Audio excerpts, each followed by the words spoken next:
നാളെ പരലോകത്ത് കോടാനുകോടികൾ ഒരുമിച്ച് കൂടി നിൽക്കുമ്പോ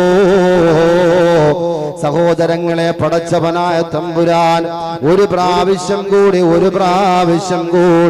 അല്ലാഹുവിന്റെ മുമ്പിൽ സുജൂദ് ചെയ്യാൻ വിളിക്കുകയാണ്. ഹയ്യ അലസ് സ്വലാം ഹയ്യ അലൽ ഫലാഹ്.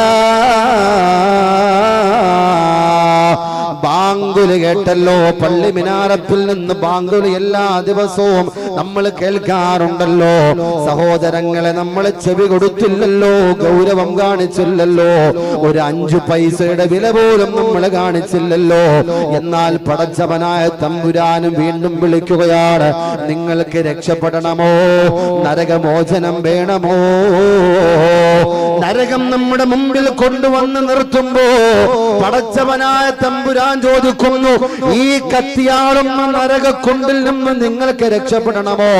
എന്റെ മുമ്പിൽ നിങ്ങൾ സുജൂദ് ചെയ്താൽ നിങ്ങളെ ഞാൻ രക്ഷപ്പെടുത്തുന്നതാണ്. ആ സമയം സഹോദരങ്ങളെ, നരകത്തിൽ നിന്ന് രക്ഷപ്പെടാൻ വേണ്ടി ചെറുപ്പക്കാരന്മാർ ആരോഗ്യമുള്ളവരല്ല, നമസ്കരിച്ചവരും നമസ്കരിക്കാത്തവരും ദീനുമായി ബന്ധമില്ലാത്തവരും അല്ലാഹ് ഇല്ലെന്ന് പറഞ്ഞവരും ഉണ്ടെന്ന് പറഞ്ഞവരും അല്ലാഹുവിന്റെ പേരിൽ കടമ തർക്കിച്ചവരും എല്ലാം നാളെ അല്ലാഹുവിന്റെ മുമ്പിൽ സുജൂദ് ചെയ്യാൻ നോക്കുമ്പോ ഫലാ യസ്തതിഊ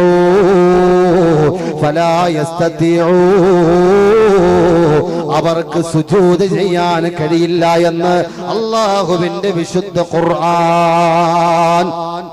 അവർക്ക് ആരോഗ്യമില്ലാത്തത് കൊണ്ടല്ല,